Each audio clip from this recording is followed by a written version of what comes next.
Good morning and welcome to the MAPS4 Citizens Advisory Board meeting, July 7th, 2022.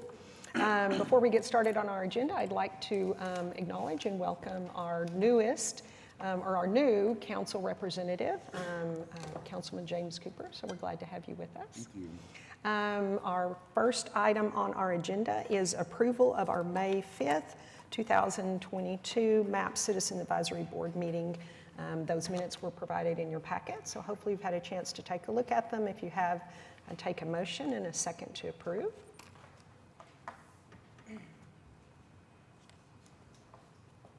Okay, please cast your vote.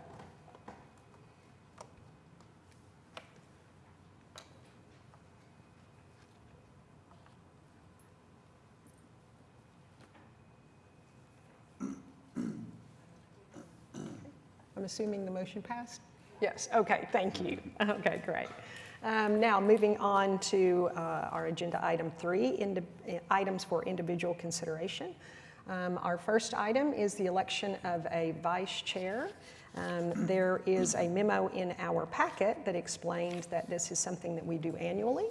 And so Russell Pace has served as our vice chair, so thank you for that. But we would just I would take a nomination. Anybody want to serve in that very difficult role? Oh. Oh. It was supposed to be Alice's turn. Right, but, well, that's okay. Yeah, so, well, given what we've got coming with you, do you think maybe we should go to Shay? Mm-hmm. Okay. So are you nominating Shay?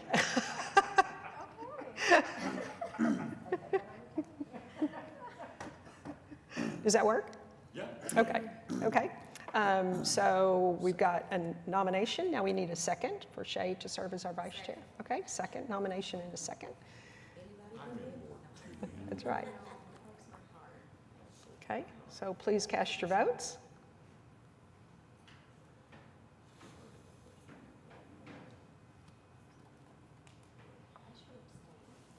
Okay. No, you can vote for yourself. It's just like high school. Okay. Moving on, the motion passes. Thank you.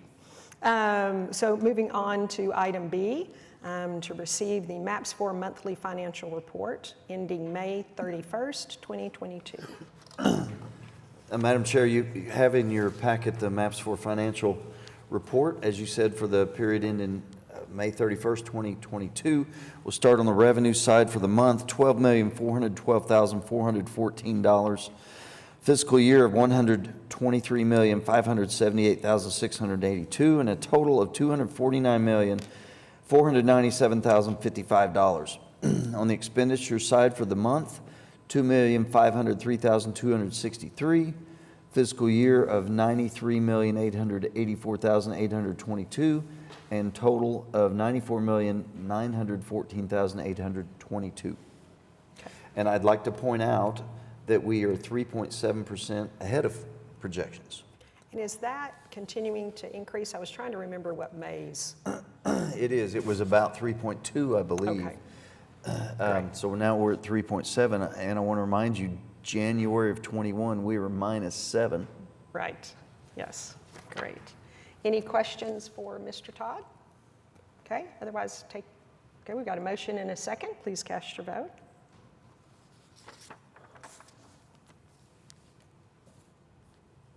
And keep bringing us the good news. I'll try. Okay. Okay, the motion passes. Thank you very much. Moving on to item 3C, design update presentation on the MAPS4 bus stop improvements, phase 1. We like to bring you periodically an update on what's going on with the subcommittees. Lydia Leslie is here today from Kimley Horn, who is doing this project, to give you that update. Yes, so since we've already given you one update, I apologize if anything's repetitive. Okay, Carrie, hang on. There we go. All right, so just to give you an overall scope of what we're doing, we have 250 bus stops that are included in this phase 1 portion of the project. Our main goals are to make ADA improvements, improve the safety of the bus stops, and have that increased connectivity. Our budget for the entire 250 phase 1 is $3.9 million. So the existing bus stops that are in the city today, they range in variations. What you see on your screen from the shelter and the bench is what we're wanting to move forward to in all the bus stops. And then the bench only are in some of the bus stop areas now. And some only have a sign. And as you can see in these 3 pictures, not all of them are ADA accessible as well. So, like we said, the goal is mainly the ADA accessibility and improving all those things.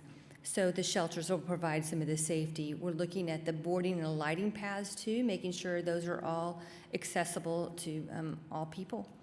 And making sure these paths are associated with at least one drive and connectivity to our sidewalk areas. We want to also improve these. With the shelters, we'll have a light with them and a bench and a trash can. So the existing 250 bus stops for Phase 1 were previously selected by Embark, and they're based on ridership, that they wanted to try to achieve some construction on the most ones that are being used the most.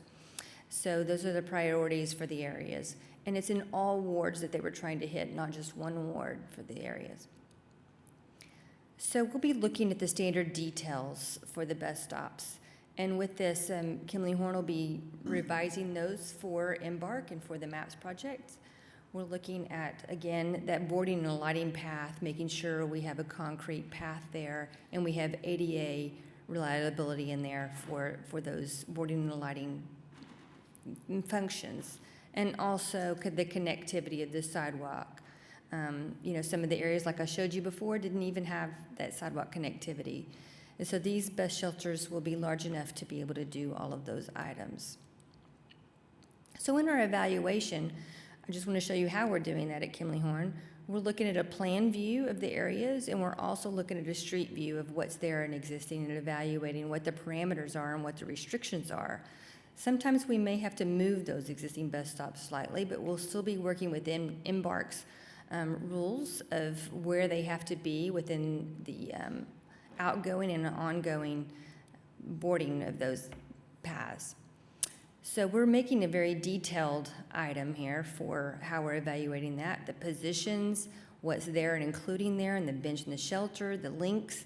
We're looking at where they are in connection to existing driveways, and if there's sidewalks present.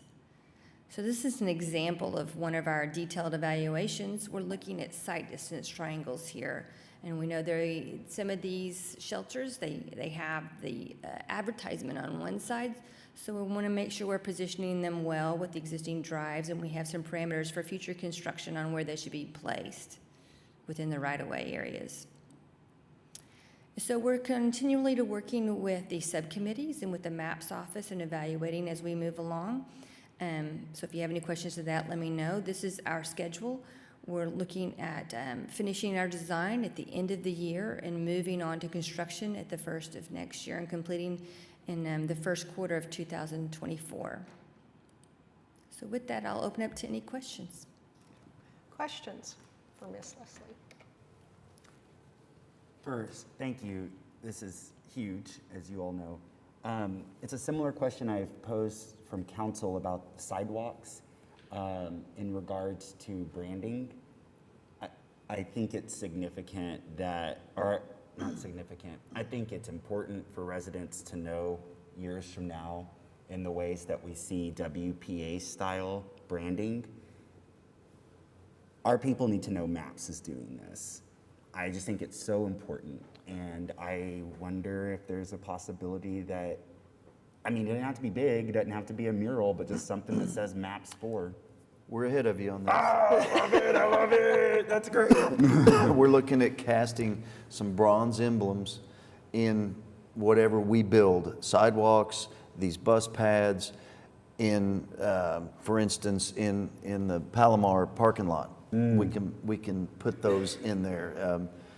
So we're already, we've got a quote from a vendor, and we're ahead on that.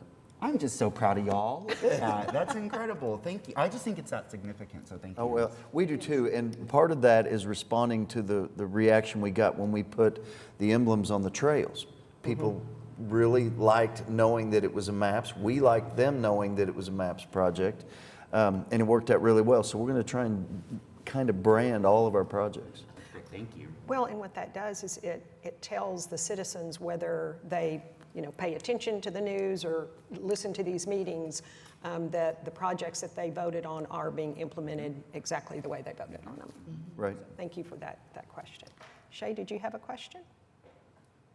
I don't need to ask it. Okay. I decided against it. So any other questions? So Leslie, one question that I had is, so this is phase one with 250 bus stops. What's the total number and how many phases do we have this broken up into? We have it broken up into 2 phases. David can probably speak to that Right, better. so she just has the first contract, but there's about 500 stops that will be addressed. Okay, got it. Thank you. And we say up to, because, I mean, the goal is, using the funding dollars that we have, and that's our target goal is 250. Okay. But, we have other parameters of connecting the sidewalk pieces, so as we look through that, we'll be evaluating. Okay. Any other questions for Ms. Leslie? Okay. Thank you for being with us today. Okay. So moving on to item 3D, recommend final plans and specifications to be advertised for bids. Project M4VA010, maps for downtown arena, phase 1A, elevator modernization. So we have Kevin Cook is here from Populous, who's working on the arena projects, to give you a presentation on each of these next pieces here and explain what it's about. Kevin? Good morning. I'm going to be up here for a little while today, so bear with me. It was a good subcommittee presentation yesterday. So we got 4 items on the agenda, and we're going to go through all of them. So the first item today is the elevator modernization. So if you remember, for the arena, we've got a phase 1 and a phase 2 established from the implementation plan, and so we've broken those up into different renovation pieces from each phase, and we've already come to you with the fixed seating as part of phase 1. That was replacement of all the seats that are on the concrete in the arena. And so this next item is for the elevators. So the arena today, we're looking to update 2 pairs of passenger elevators. These are elevators 1 and 2 and 3 and 4 in the building. This is really just the replacement of hoistway equipment, controllers, safety features and equipment, call buttons, and finishes. The housing, the cab itself, and a lot of the motors and things are still in good shape, or some of it's actually been replaced in recent years. So we don't want to be buying new stuff that we've already bought recently. That stuff's all been assessed and can remain, and so a lot of this is really just stuff that people are going to see, the customers and the users are going to see when they're in the building. They're going to see this looks like a new elevator. But the speed, the weight, the capacity of all these are remaining as is. So here we are looking at the plans. You can see elevators 1 and 2 are at the north end of the building over here. I don't know if you can see my mouse very good. And then on the east side here, both sets of elevators serve the event level, the ground level, the club level, and then the upper level Loud City, with the exception that elevators 3 and 4 actually go up 1 more level to the press level. So what you're seeing here are the entrances to the elevators at the event level. This is what it looks like at the ground main level when you come into the building. This is what it would be at the club or suite level. And this is what they look like at the upper level Loud City. And then elevators 3 and 4, this is a quick little image of what it looks like up at that 5th stop up there. The other thing with these elevators is they're heavily trafficked, a lot of use, so they need to be durable. So they really have pretty standard finishes in them today. Stainless steel, trim and panels, laminate sides. You can see the ceiling still had the old coffered lights in them. So we're looking to upgrade to a couple of different finish options that's very similar in that range. They need to be able to take the abuse and wear and tear that you're going to see with concerts and games and other things in the arena. So we have a charcoal option here, which has charcoal laminate panels along the sides, a new stainless steel ceiling with LED lighting, stainless steel handrails, and this option has a metal floor. And then looking at a lighter colored option as well, which is pretty much the same stainless steel ceiling and lights and handrails. This one has a tile floor and white laminate panels. Depending on which manufacturer gets selected during the bids and what their standard range of options are, what's available, supply chain, lead time, et cetera, will help us make the final decision on these finishes. So a cost estimate we're coming with today is passenger elevators 1 and 2 are both $360,000 each. 3 and 4 would be $410,000. That's because it goes that extra stop. About $600,000 in contingency and general conditions and insurance and bonds, which gives us a total estimate of $2.1 million. Assuming everything gets approved this month, we hope to then go out to bid and then come back to you in September with a contract to help it go into construction. One other quick point I will mention, the intent is to start this work as soon as it can start. Nothing will be done before the next NBA season, as in the fall of this year. But they can keep one of the 2 elevators always going at each pair, so they can be fixing one while the other one's still moving, so they won't ever have all of them down at one time or one section that doesn't work. So that's good, and that can happen during the season and other events. Questions? Okay, any questions? Okay. If not, I would take a motion in a second on this item.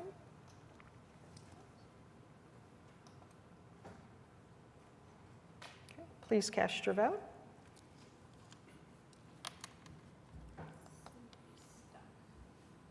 Oh, Thank you. all right, the motion passes. Thank you. Okay, moving on to item 3E, recommend approval of preliminary report project M4 VA020, maps for downtown arena phase 2 improvements. Okay, so So continuing on with Kevin for Okay. the preliminary report.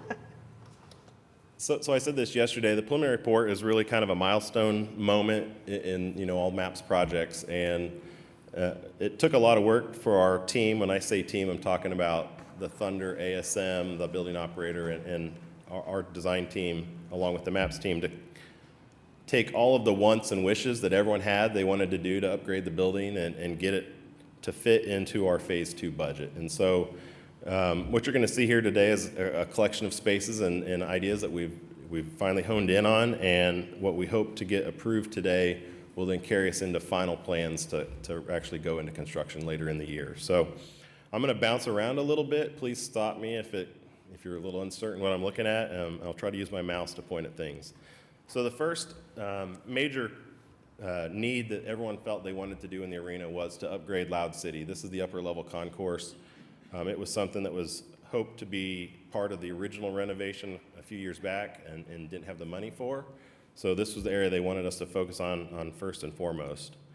So what we're looking to do here at the very north end, you can see on the plan, is to create a new premium space, a north signature bar area. Today, Loud City, that concourse, is just one continuous loop, and it has concessions and other things scattered throughout it, but it has no signature space that people can kind of congregate to that's kind of a nicer, newer feature of that area. So we're looking to put something, you can see in this existing image, there's a pretty open space, and if you look at the image below, it has a really great view of downtown from that north end through the glass. And so we're looking to do a new signature bar that takes out the 2 existing concession stands there today on each side of it and really opens up this space that allows circulation around it and people to actually, purchase a drink and then stand here and look out the glass and visit and congregate here, while still maintaining circulation through the main concourse between this space. When we lost the 2 concession stands, we decided we could find a couple of new homes for some new areas, so we call them these little corner pieces micro concessions. They're not as big and can't do the full capacity kitchens that the other two concessions had, but there'll be specialized food and drink there for people to still get something. And then the other thing to point out is as people walk through this concourse, you can't actually get anything from the bar itself on the concourse side. It kind of segregates it or separates it, so families and other people just moving through don't get interrupted. You don't get this queue line that blocks traffic and makes people not be able to move through there. So here's a couple of quick renderings of what that could look like. Here on the left is the views out to downtown, the glass we talked about, and you can start to see the bar to the right. And you start to see that this space has a lot of volume to it, so there's a lot of opportunity for lighting and signage up in there. This view over here on the top right, you can see the bar itself, and you get to see a little glimpse back towards the seating bowl in the distance. At the bottom, you start to notice we're looking at putting some upgraded ceiling finishes here to elevate that space, and you get that view of that side of the bar where people can't actually make a purchase. This is the main circulation space. And to the right is one of the micro concession areas off in the distance. You can see the bar here in the background. One thing to point out is a lot of these renderings, there's not a lot of color in them. It's pretty white. And the team had decided, let's keep this as a neutral palette. Let's try to give everything kind of this white or modern upgraded look, but keep it real clean and simple, because what's going to happen is someone's going to sponsor this bar. You know, whoever it is, whatever brand is going to move in there, they're going to buy it, and they're going to put their signs up there and their lighting, and they're going to put colors on it. And eventually this space will get a lot more activated from that. So let's give them kind of a clean canvas to start with, and then let it get upgraded from there. So looking at just the material palette there, we're looking at some cool colors, some lights, colors for the bar, some metal could be used in some of these areas, and then just a little accent with some mosaic tile and glass. The estimate for this bar is $1.7 million. The next item is adjacent to that space, and this is a seating bowl modification. So here's where the north bar was, or that we just talked about, and you can see how the bowl is fully enclosed here. And this is your view when you stand outside that space. You're really just looking at a wall with the entrance into the seating area here to the side. And so everyone wanted to create two opportunities here. Let's create a new social gathering space in this area with this new bar, and let's create views into the bowl. So we're looking here to actually removing the concrete precast, you know, up to pedestrian height, so you can still have seating above it that continues up to the back of the bowl, and to create this new gathering space that's open. There'll be tables and seating in there for people, opportunities for you to, you know, meet a friend. Let's go meet over there and have a drink, while at the same time you'll get views into the game or the concert. So this allows them a lot more flexibility. They will lose some seating here, but it gives you an opportunity to really create this space at the north end of the building that they don't have today. And so here's a couple of real quick images of what that could look like with some new signage above that entrance, people coming out to the edge and feeling like they're inside the space, and then the opportunity to have this new bar here to the right on the bottom image, the ceiling coming down, and then it's creating this open space to really open up that full area of the concourse. This modification is around $545,000. And then last but not least is just a complete renovation of the upper concourse Loud City area. So this would be complete modernization or update to what you see here on the bottom left. You know, they have basically brown masonry block. These big arches are a big focal element that they've painted orange and blue on the bottom side. There's a handful of these display signs or advertisement things kind of looking outdated, and you know, they stick out of the wall and are just impacting things. And so we're looking to just give this space a whole new refresh. So we're really focused on the arches. The arches are the main elements that repeat throughout this whole space. And what can we do to just really simplify things? So if we, again, take that neutral palette, paint things white, paint the brown masonry white, the walls and other adjacencies and the arches, and just starting with a fresh, clean start, and then we can start applying some new things. And so the biggest thing I want to point out here is this metal band, this metal fascia here over on item 3. And you can start to see that in this rendering here up along the edge here. So you'll start to see what it would look like, again, with kind of a clean slate up here, what it would start with. And then you start to add and populate this with wayfinding and entrance signs to each of the signs. You know, start to imagine concessions filled in here, game advertising, all that kind of stuff. It'll be a new canvas for them. But we wanted to try to organize some of it in a better fashion.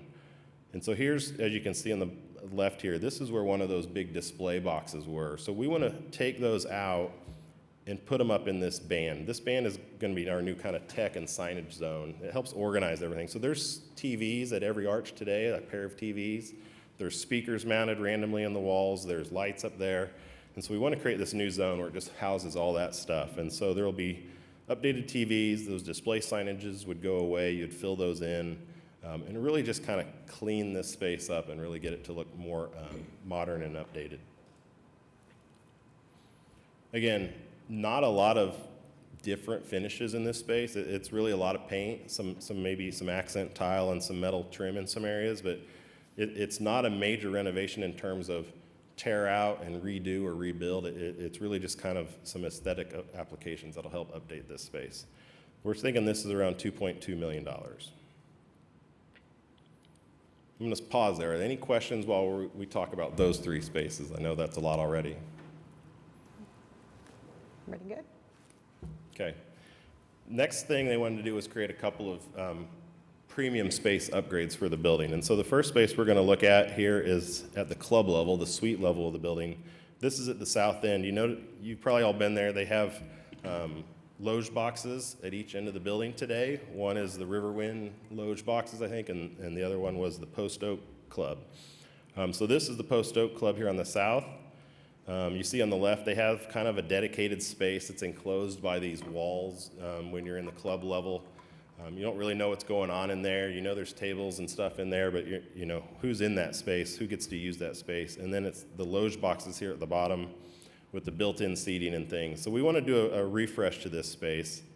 And so what we're looking to do is to really remove those walls that are along the circulation side and open this up into two new social zones, each with their own bar, kind of a three-sided bar setting, so that people that have the premium seats in each of these, they have a bar on their side that they can get access to, and then people in the concourse that are still moving through can also get served from the other side of the bar. And then creating a new kind of food or gathering zone in the middle. The other thing we're doing here is we're actually going to extend the floor out in these areas. So we're going to lose a couple of rows of seats and build out the floor of this space farther into the bowl so that it really reaches in to give this a bigger space. That way they can sell this space to groups or clubs or anything that want to have a special night, you know, dedicated night for someone. This creates some really cool, unique seating opportunities that you're going to see here in a second. So this would be that space. If you're walking down the concourse right here, this would be the first bar. You get the seating zone here in the middle and the second bar beyond. The bottom picture here shows kind of what that seating zone could look like. And you can see we're updating finishes, ceilings, lighting, all those things in this, these elements in this area. And then a look of what the bar could look like as a close-up. If you had one of these premium seats here in the bowl, you could get access and service on that side while other people could still get access on the other. And this is where I'm talking about where we actually are building out this space. And so you get these, you know, party decks or lounge spaces that we're talking about. It really gives a cool row of seating for people along the front edge of that space. And then really gains some square footage inside there to let more people fit inside that terrace area while actually feeling like you're farther into the arena, which will be really nice. And so this being the club level, the finishes step it up a notch. You know, we've got a little more tile. We've got some more glass tile and other finishes in this space that help make it a little deeper and a little richer than the upper level. This is our biggest change, or our biggest addition at $3 million. And then the other premium space we're doing a quick upgrade to is the existing courtside club. This is the club at the lowest level of the building. People that sit along the first couple rows of the floor have access to this special club. There's not a lot of change in there, but the one thing I'll point out is the fireplace here, which a lot of people will say this is the fireplace club if they've been in there.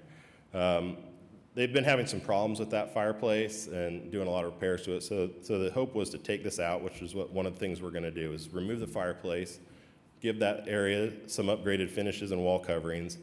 And then the two other things they wanted to do, just real simple in here, is replace all the TVs in that space, which are 8 or 9 years old, and TVs just, you know, need updating. And then to upgrade all the furniture and chairs in this space. So we're doing some minor changes where we're reformatting and building in some banquette seating and a few other pieces. But it's really a kind of a one-for-one replacement of what's there today. So same number of tables and chairs. The club won't have any more people or fewer people than before. It's really supposed to house kind of the same number of people. And so you get a quick estimate here of what it could look like with some of the furniture selections. This is a $304,000 upgrade. And then the last thing we've done here with all of these items is we're building some flexibility into our bid, in essence, contingency. We're trying to build some contingency here, not knowing exactly how much we'll get to do when bids come back and pricing comes back for everything at the end of the day. And so we've got a pretty long range of alternates here. These are additional spaces that people wanted to do, but we may pick and choose at the end of the day when the final bids come in, which ones we can do and which ones we can't afford. So I'm going to run through these. This is the courtside pub. This is opposite of where that courtside club we just looked at is. It's kind of a dark space and has this one window wall here that's pretty difficult to see out. What you'll notice here is that's the corridor and that's the window right here. The visiting team enters and leaves the court through this corridor, and that's a really big thing for people. Is the other arenas really like to let people see the players go in and off the court closer range, and so this club has got a great location. You just can't see through the glass very good to see these people. So if you want to see the Lakers or whoever run through there, that's an option. So we're looking to take out the old wood mullions and the old glass there and to open that up with a new glass partition that helps people see through this. And that's around $93,000. The next alternate are the star dressing rooms. There's 2 star dressing rooms and a shared restroom between the two. As you can see from the pictures, they're just outdated. They haven't been touched in many years. This is where your event artists come and use this space. You really want to give them a high-end space if you can. And so we're just looking to do new upgrades here on carpet, ceiling, lightings, and paint. Nothing major here, but the biggest thing will be the restrooms you can kind of get a glimpse of in this bottom picture. Still has the old original tile and everything from the first, when the building was first built. This one's around $135,000. The next item is the media tour dining space. If you look at the plan, this is connected to this very large space on the east end of the building. Most of that is storage, and it's behind these curtains you see in this picture. They clean this corner out and use it for certain events. When bigger concerts or other things come in, they need a place to have dining for those people, or when there's a big, the playoffs are in town, they need additional space in the building for media to sit and have a gathering space. And so they convert this with some lighting and some other stuff. And so we're looking to put in a ceiling and some better lights, some better furnishings, and really just kind of up this space a little bit better than what they do today. So that's around $167,000. The crew room, again, is a little bitty room right next to that space, and you can just see the pictures here on the side. Original floor and ceiling, it needs some love, and we want to put, again, just simple replace carpet or put new carpet in, paint and ceiling, and just give this space a new look to update it. It's around $17,000.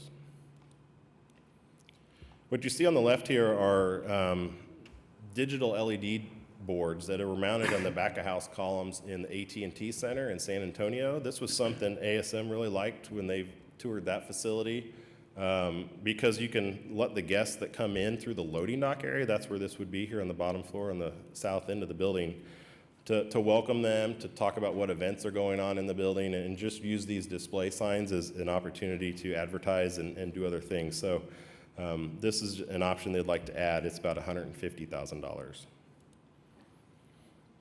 Okay, the locker room. Today, if you look where my mouse is, this is where the Thunder locker room is for the home team. The visiting team locker room is right next to it across the hall.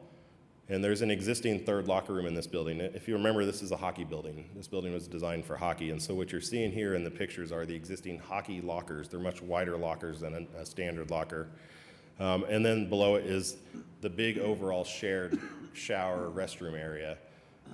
They'd love to renovate this space. This space is used a lot. I believe Elton John used this space when he was here this last time. He wanted a bigger room, so they converted this space into something for him. So it really needs to be kind of a flexible room.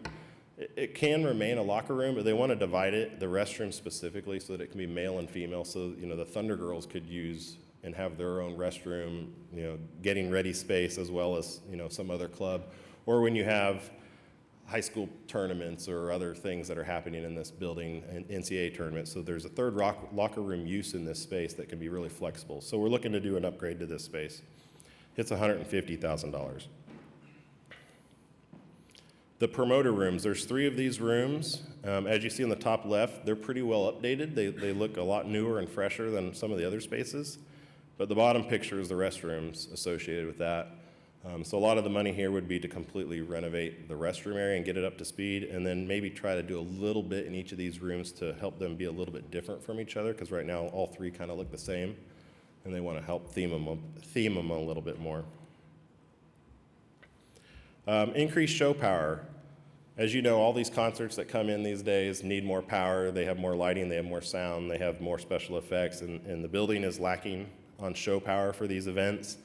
So what you see here in the pictures are the existing show power panels they have today, and we'd like to add some additional 800 amps of show power in this one room, and some additional 200 to 400 amps of show power under the seating.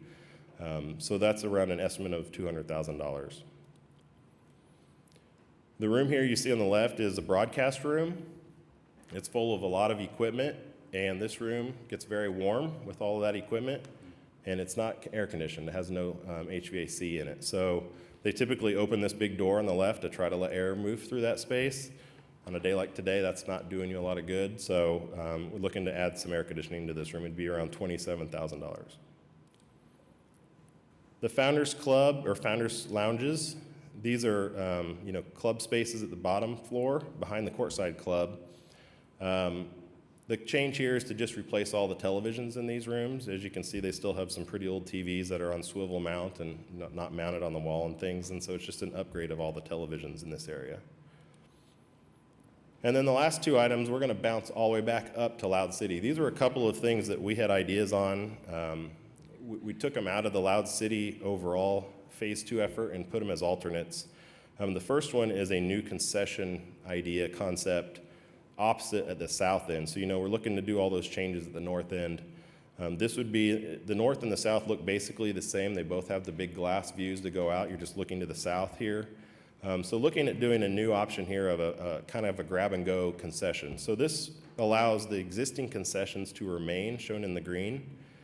But what they do is, instead of standing in line and seeing someone cook it and then hand it to you and then they get your drink, is you actually can just come in here, grab your hot food off of one of the shelves, walk over to this wall, number 5, where there's grab-and-go drink coolers, grab your drink, your bottled drink, and then go straight here in the center and pay for it yourself. There's just one staff person that mans a lot of this, so that saves them on staffing in the concessions, and that's always a challenge now. And it's been proven, this concept, in many new facilities, that this serves and sells a lot more than this traditional concession stand. So to do this option, we're trying to use the same finishes. It would match what we're doing all along Loud City, so you're getting the same palette of materials. You get kind of that view here of what it would look like if you had something from one of the concession sides, coolers in the background, and then your point of sales here in the middle. This is an $850,000 change, though, so it's something we'll have to see if we can weigh and afford at the end of the day. And then the last thing is the backlit arches. These arches up at Loud City are definitely the strongest architectural element up there, and they repeat. So this is something we'd really love to be able to do. We just, need to be mindful with our costs and our budgets. And so what we're looking to do here is to clad each of the arches and then put this translucent acrylic around there to have LED lighting behind those spaces to let each arch glow. And you get this repetition of light as you go down. Now, the arches could be color changing if you wanted to theme it for a special event or a concert or even a game. But it's really something we'd like to help add to that Loud City renovation. All right, budget and schedule, and I'm going to work my way through this as best I can here. So Phase 1 scope, the Phase 1 budget was $12.4 million. We know the seating already was bid and has been awarded at 3.1, and we just talked about the elevators at around 2.1. So we're sitting at Phase 1 about $5.2 million. Take that from the $12 million budget, we're going to move around $7 million into Phase 2. So Phase 2 is a $15.79 million budget. When you add the remaining of Phase 1, you get just under $23 million at $22.9. So then we started looking at the scope we just went through, and there's two things I'll point out here. One is this scoreboard replacement, which is my next presentation, so we'll hit on that in a minute. And then we talked about the bar, the bowl modifications, the concourse renovations, the terrace club, the courtside club. And then the last item, which is my fourth presentation, is the retractable seating. So when you add all of those numbers up, we're sitting at 19 million of that 23 almost. So then we add all these alternates that I just walked through. And again, you add all those numbers up, you get around 2.5 million, which puts our total number at 22.4 from that 22.9. And if you add the phase 1 and phase 2 all together, we're at 27.7, still under the 28.2. Costs are crazy these days. Don't get me wrong, and this will be bid at the end of the year. The alternates are there to give us that flexibility.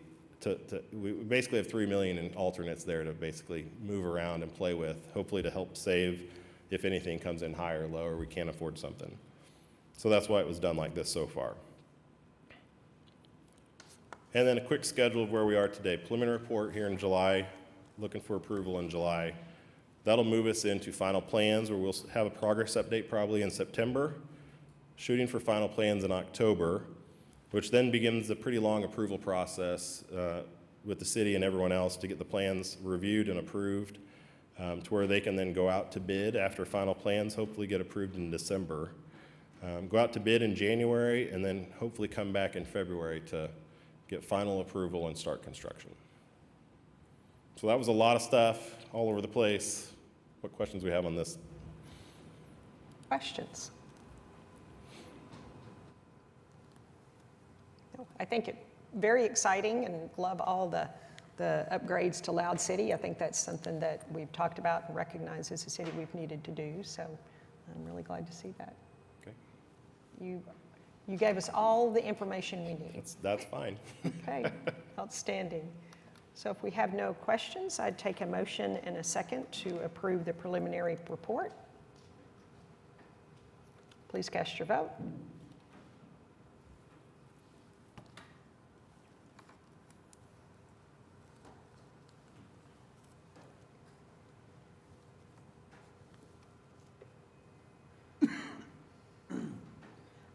Motion passes, thank you. Moving on to 3F. Kevin, you're still with us. Still here. Recommend approval of resolution authorizing the use of $6.9 million for the MAPS 4 Downtown Arena Phase 2A scoreboard replacement. So this is another piece of the arena project, and we'll just continue on with Kevin here. Okay, so one of the biggest elements that was a priority to get done early on was the scoreboard. So as you guys are familiar with, I'm sure, is the existing scoreboard in the arena today. The one thing to note is this scoreboard has a lot of the components that most scoreboards in arenas have, and it's just organized in a way today that the team really likes, and wanted to keep a lot of these components, and I'm going to go through those here in a minute. But as you know, scoreboards are kind of the way that teams and facilities compare themselves to others, and who has the newest scoreboard and the biggest scoreboard and the latest technology, right? And so, this one is ready for a refresh, and it was something the team and everyone wanted to update. So if you look at the existing scoreboard today, it has static Paycom Center signage mounted to the top. It's got an upper advertising ring that's a digital sign. It then has this statistics video board at the top, tells you your game and scores and everything. And then it has the main video display here, which is what most of the scoreboard is. The way this one's designed, with the angles and the shape, it allowed them to have these little corner pieces, which they can put some advertising on if they need to. The underbelly is this green, it's like a vinyl fabric that's mounted underneath the scoreboard to help you from seeing up underneath the scoreboard and all the components in there. And then you can mount speakers and lighting effects to shine on the floor and in the space. And then this other element, this triangular wedge, this is actually one of the first ones in the NBA, was here in Oklahoma City, was creating this extra viewing display. These are for the people that sit on the floor. When they look up, they can't see the big screen as good. It's at kind of a hard angle or harsh angle. So this idea of this courtside video board was added to the underside. So we sat down with the team. We went through a series of different design options. Here's just a couple of example concepts we went through, looking at kind of that same component of parts. How could it be done differently? How could it look a little more modern and sleek and be updated? And so the image on the right is the new proposed scoreboard. So you get to compare that with the one on the left. The biggest thing I'll point out is the scale here is not, it's hard to show in two images. So what I'll say is if you look at the main video board on the left, if you put that one on the right, it takes up about 2/3 of that. So the overall square footage area of the main screen is almost double from what you have today. So this new board is around 35 feet tall. It still meets the requirements. The other component about the size of this thing is there's an existing hole in the structure today that this board lifts up into. So when there's concerts, so the board's not hanging low. And so we had to maintain that size limitation that the structure's already there. We didn't want to change the ceiling structure to make this thing enormous. So that's how the design and look kind of came about. So again, looking at the components, it has the same Paycom Center signage mounted on the top. It has a much larger upper ad video ring, a larger main video display, and then you get the statistic video board underneath it. And then we have a little gap in here, a little space between these two where you can fit audio speakers and theatrical lighting. You still get that underbelly covering to hide the inside of this thing. And then you have this now 360-degree courtside video board that runs underneath this space. The existing triangular wedge that we looked at was about 5 foot in height. This one is close to 8. So you get a couple of quick views of what this thing starts to look like. It's really two components. The upper ad ring is one component, and then the main video screen raises up between that. And you get a good view of what those courtside video displays look like here from the corner and then the side. And then another quick view. So as far as cost goes on this, the existing building has all Daktronics equipment. And it's not just the scoreboard today, but all of the other video boards in the building, all of the controllers, all of the components that tie in and run these, the equipment that runs all this stuff, it's all Daktronics equipment. And it made a lot of sense to stick with what you got. You don't want to have two different manufacturers or things not talking to each other or connecting. And so we specifically worked with the city and the MAPS office and confirmed that we could do a sole source purchase through Daktronics to get this scoreboard done. It's coming in at $6.949 million. And this will be a complete plug and play with what they've got. The Thunder have already upgraded some of the equipment just in the last year or two in some of their sound control room areas and other equipment areas. So they've got new technology ready to run this new board. And so that's the direction we're proposing to go with this. So again, looking for approval today to then let this immediately start construction here in July or at the end of July, and looking to have this completed by the beginning of the next basketball season. So not this upcoming one, but the next one. So this will probably be installed next summer. Okay. Questions? Questions for Kevin? None? Okay. Okay. Are there new features, is there new information contained on the scoreboard? The content will be created by the operator and the team. So whatever they can display, right now it does everything that the current one does, but it might have the ability to do a little bit more. It's definitely larger and they can display more. So there may be some more advertising opportunities or more replay things, some of that kind of stuff. Right now it's just a blank TV screen in essence that's getting installed, and the content is created by the end user. And is there any salvage value to the existing scoreboard?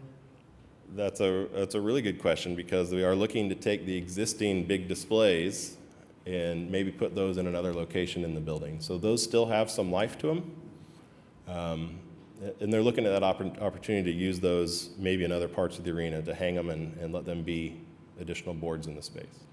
And is there a warranty with this? Is there a maintenance cost associated with the scoreboard? That's included in the Daktronics part of their bid and their agreement with the city. They have maintenance agreements that help maintain this. So that's included at least for the first 2 years, and potentially they then renew that contract. Today, ASM has that as their operation requirement to continue. Very good, thank you. Any other? I'm sorry. Yes, no, go ahead. Well, just on that note, and then you mentioned the current scoreboard needing this replacement. How long and I didn't know that this was a competitive arena thing, the scoreboard. So about how long do arenas anticipate having to come back to do that sort of work? I know that's probably not what anyone wants to hear, and we're celebrating what we're doing now, but So in essence, when would this scoreboard be outdated? It's hard to say. I mean, technology changes so fast. I think someone in our subcommittee yesterday said, that scoreboard's going to be out of date next year already.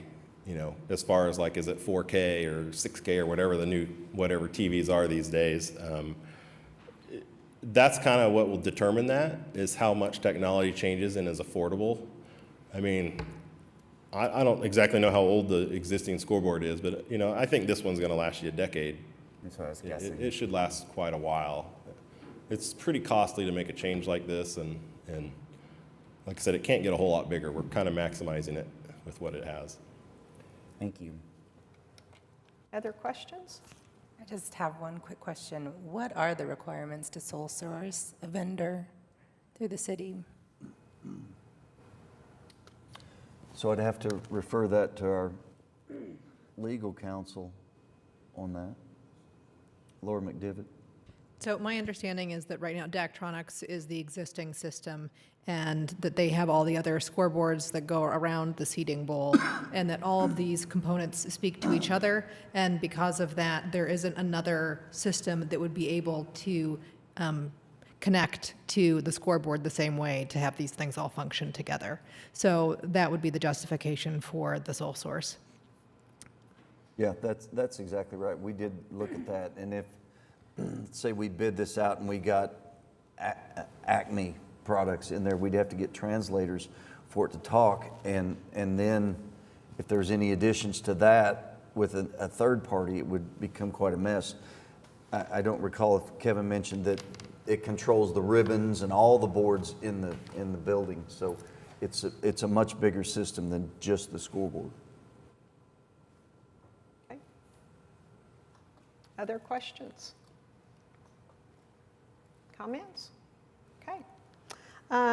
If not, then I would take a motion in a second for the approval of the resolution. Please cast your votes.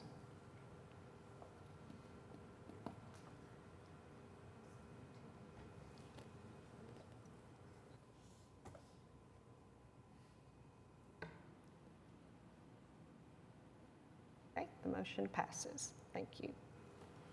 Okay, moving on to item 3G, recommend approval of final plans and specifications to be advertised for bids. Project M4 VA022, Maps 4 Downtown Arena, Phase 2B, retractable seating. So Kevin mentioned this in his preliminary report. Just let Kevin continue. And this is my last one. It's not super long. I do want to just quickly say thank you. This is a big day for us to be able to present all these at once and really take a big step forward for this arena project. So the last item is the retractable seating. We talked about, we've already replaced all the seats that are attached to the concrete. These are the seats in the retractable systems that are below at the lowest level, that they fold up and can make space for other events. They're on like platforms. You've probably stepped on them. They're not as solid as the concrete, and that kind of thing, because they have some portability to them. And so here's kind of an update of what that could look like. And so what you'll notice here again is there are two major components for this part of the project. The first is the geometry of the retractables. Today, that building is designed with the seating aimed as if it's a hockey arena. Hockey arena is much larger than a basketball court. So the viewing into some of these spaces is different. So we wanted to update the geometry of the retractables to give people in those corners a better angle of the center court of the basketball court. The second thing is the system is just really old. The system that's there is at its end of life. They're constantly repairing it. Things don't fold up and collapse as easy as they do. And as you know, the quicker they can move things in and out after an NBA game is done and they've got a concert the next day, the quicker, it's all about how fast can we do this stuff and change over fast. That gives them more opportunities. So these were the two main points we worked on here. After hundreds of iterations, it seemed like, to really work out this with both ASM and the Thunder, this is our new version of the retractable seating. And I'll just point out, this is existing seats today And if you kind of struck a line, you can kind of see how they hit kind of back here. And the new corners now aim much more towards the floor. It's a little difficult to see. But what we have today is there's 4 existing corner vomitories. Those remain, and those are what we had to work with. So we rearranged the corners to still meet up with those existing openings. And then we've added 2 new openings. One is a player opening here. This is the home team bench. So the team today has to go around this corner vomitory and then around to get to their locker room. This is now a new access that'll go straight through and get them directly into their new locker space. This space can be filled over with seating with a separate system to be enclosed during concerts or other shows, so it's not always an opening. And then at the south end, this is the stage end of the building. There's a new opening put in here at this end of the building. This is a much wider opening. This allows them to get things in and out of the court or the space a lot faster. Again, today everything typically goes through the corners. So when they roll out a new basketball goal or when they have something pulled out for a show or the stage stuff comes through, a lot of times they come through the loading dock and go through the middle, but some of it has to go around the side. So this gives them a new opportunity to do something in the middle. Again, looking at speed here, how quickly can we get things in and out when we do setup and tear down of these things? So just a couple of quick views. Here's that large opening at the south. You're looking north here, you get kind of this new view of what the retractables includes. You'll notice here that by changing the geometry, we did get some of these kind of weird little leftover spaces. And you may say, well, why don't we just put seats there? Well, if you put more seats there, you start to impact the view line from people behind you. And so we've studied all that sectionally and what it means, and so that you're making sure your sight lines are still good and you're not impeded by other rows in front or behind you. So they may look at doing some little spaces there of something, but right now it's just a platform. And then another view looking south of what this space would look like. And so retractable systems have a lot of components. They fold up. A lot of them are pulled off the floor using forklifts. They do have motors that help them move and collapse when they fold in and out. They have motors underneath that help them do that. You can see there's handrails included. There's separate platforms that do some of your floor seating, so they have elevation rise to them. Those aren't attached. They're just separate things that they have to cart in and out. And then they even can lift up so you can get bigger objects underneath them at times. And then you'll notice here the different types of seating. There's folding chairs that are mounted to these things. There's regular seats that actually fold over when they stack. And they can even do the new higher end kind of more plush leather seating on these. The 3 pictures on the right are what you guys have today. That's the existing arena. As you can kind of see, there's quite a few rows of folding seats on this system. We're trying to eliminate all the folding and have more that's connected to it, but there still will be some. A lot of it's on the floor. You get different panels, and you can kind of see how the existing today doesn't all line up. You get the floor line, it's kind of staggered because they do their best to get these things to line up, and they're just so, have been used so much, they're ready to change out. And then you get the underside of what the structure kind of looks like in these spaces. So with this item, this would be part of the phase 2 package. It was a separate component because we'd like to get this done as soon as possible as well. We're estimating this at $5.1 million. This includes all the retractables, the platforms, the railings, the folding seats, the regular seats. In essence, at the end of this piece of the project, all the seating in the building will have been replaced. So you can say, MAPS 4 phase 1 and 2 replaced all the seating in the building, which was the first goal. This is the same schedule as the elevators. Looking for approval and go out bid this month, and then start construction in September after everything's been final approved. Okay. Questions on this? Questions on the seating?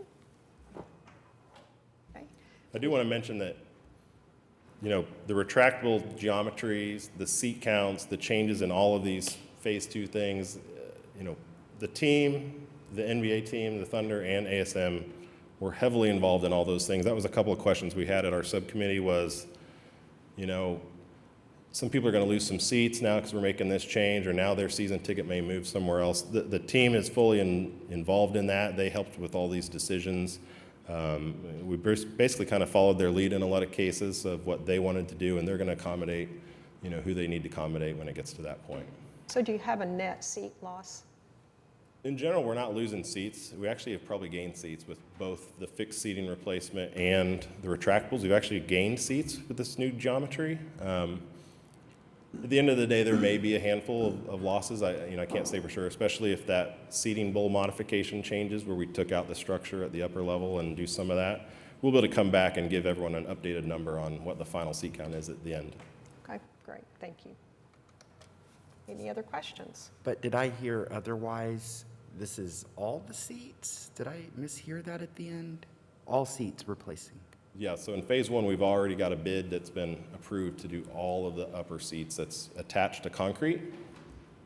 So that was 13,000 seats, I think, somewhere in that range already that's underway. Thank you. Any other questions, comments? And this was on the budget that you showed? Yes. Okay. Anything else? Okay. Not, I take a motion in a second.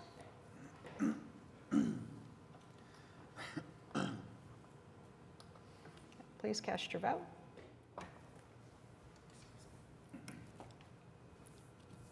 Motion passes. Kevin, you very thank you much. so much, and we are excited too. We really appreciate your time and all of the presentations, and particularly the plan. Thank you. Okay. All right, moving on to item 3H, recommend approval of binding term sheet for the lease and management agreement between the City of Oklahoma City, the City of Oklahoma City Public Property Authority, and the Oklahoma City Family Justice Center, DBA Palomar. So this agreement, or this document, is to reaffirm Palomar as the operator. And this is a method that we used in MAPS 3 with the senior wellness centers.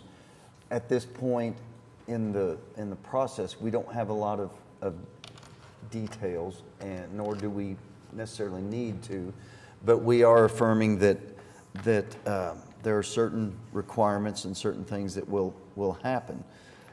So this is the first piece of that, and once we start to finish construction and we're close to opening that facility, is when we will have a formal agreement that will outline everything. It will also have the measurable benchmarks that we've talked about. It will have all the insurance requirements, all the minute details in there as they begin to operate that. So like I said, we've used this method before, and it's worked really well for us. Okay. Any questions? And there was Jessica. Yeah, when there's a reference to the trust, that is the operating trust, the MAPS operating trust? No, it's the Property Authority, Yes, so Oklahoma City Property Authority. I don't know, if you want real details on that, Laura can tell you, but because of the leasing requirements, that the trust does that and not the city. And again, that's how we did the senior wellness centers in MAPS 3, and that's how we'll do the senior wellness center in MAPS 4. Okay, does that make sense? Okay. Any other questions? Okay. Seeing none, I take a motion in a second. Please cast your vote.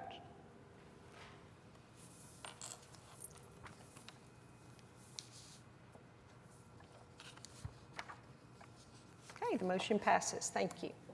And thank you, Kim, for being here today. Item 3I, recommend approval of recommended site for the MAPS 4 Family Justice Center southwest corner of Northwest 11th Street and North Hudson Avenue. So getting out in front of this, the Palomar has got a group that potentially will donate this land. So what I want to show you is in the gold color is the existing Palomar site. The green is the proposed site across the street.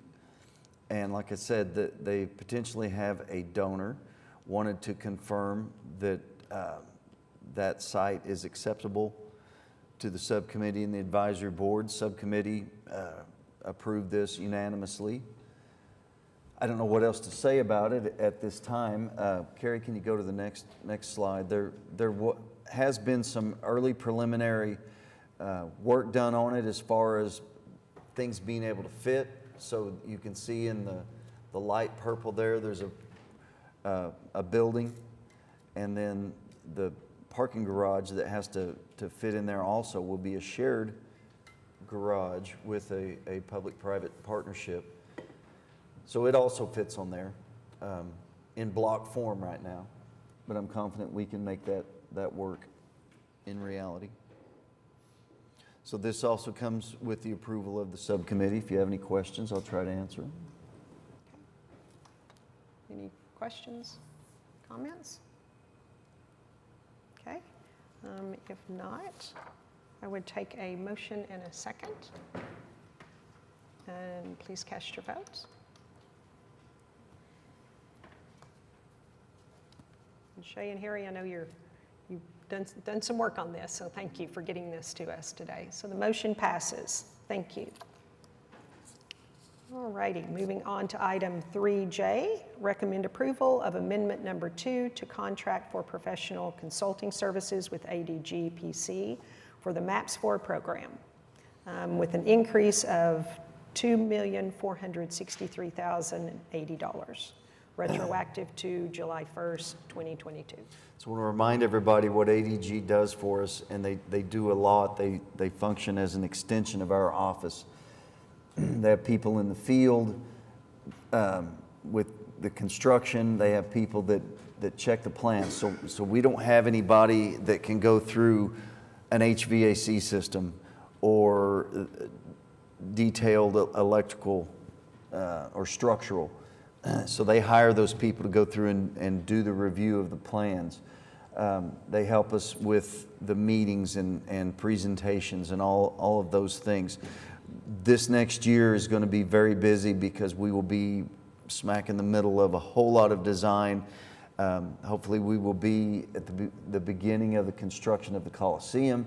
We have a lot of arena work going on, so they'll have people in the field daily out there observing what's going on and reporting back and make sure all that works. So they are an integral part of our team. And this is in line with what we've done, not only with MAPS4, but with MAPS3 also. Okay. Any questions? So can you walk through the amount of the increase? Because I'm curious how we calculate that, because I'm assuming that's kind of an in advance expectation of service. It is, and what we've done is we've anticipated based on the schedule and based on where we are of the schedule of each of the projects and their various forms that they'll be in, and like I said, they'll have somebody out there for the Coliseum. They have people at the arena already, and that will increase with the seating and the scoreboard things. Jason and his team will continue to help us with these meetings and the subcommittee meetings and putting together the documents. Right now we're in the middle of the mental health and that part, and they're very much a part of that, because that's not something this engineer knows a whole lot about as far as dealing with how many beds and all of that. So there's a whole lot of moving parts to their contract. Okay. Does that help? Yeah. Well, so this is based on the estimate, looking at the planned activities for the Right, next and we year. actually did an hourly guesstimate of what we Okay. were doing, extended that out and came up with this number. So it wasn't just something that was thrown out there. It's not just a percentage of anything. It's actually man hours that have been calculated. Okay, great. Any other questions? Okay, I take a motion in a second. Okay, please cast your votes.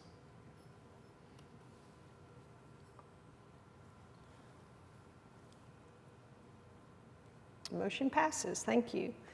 Our last individual item is item 3K, recommend approval of amendment number 1 to professional services agreement with the Gooden Group, Inc., project M4PR002, MAPS4 program public relations media consultant, with an increase of $255,000, retroactive to May 11, 2022.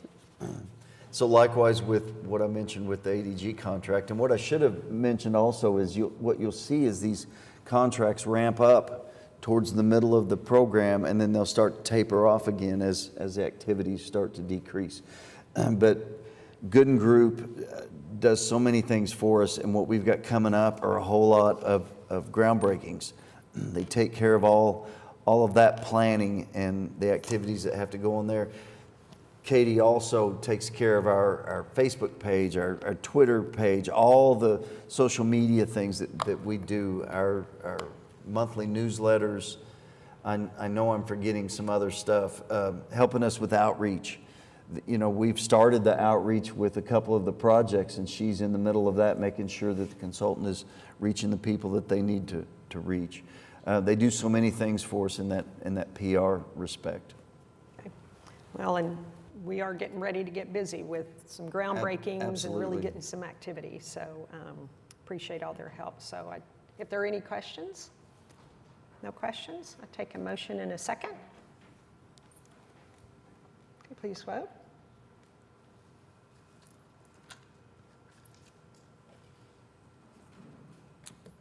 Okay, the motion passes. Thank you. So moving on to item 4, discussion items. We don't have anything else. Okay. 5, comments by board, staff, and citizens. Do we have any citizens signed up to speak today? Okay. Any comments from staff? Just as I kind of mentioned there with the Gooden Group contract, there's a lot going on. Subcommittees are starting to really see some of that. You'll start seeing some of the outreach and some of the meetings that we're having for the connectivity and the beautification and the parks and all those projects. Got a lot of contracts that'll be coming to you next month and some operator agreements. So those are just right on the cusp. One thing I do want to mention, one of our staff, Mr. Woodward, Todd Woodward, has a birthday today. Just want to point that out. He's our Yay. construction Happy manager. birthday, Todd. Thank you for spending it with us. Couldn't find anything better to do? But I think what you'll see, though, is each of the subcommittees will start to feel like the venue subcommittee did this month. As you saw with Kevin's presentations, they'll all start picking up considerably here real soon. Okay.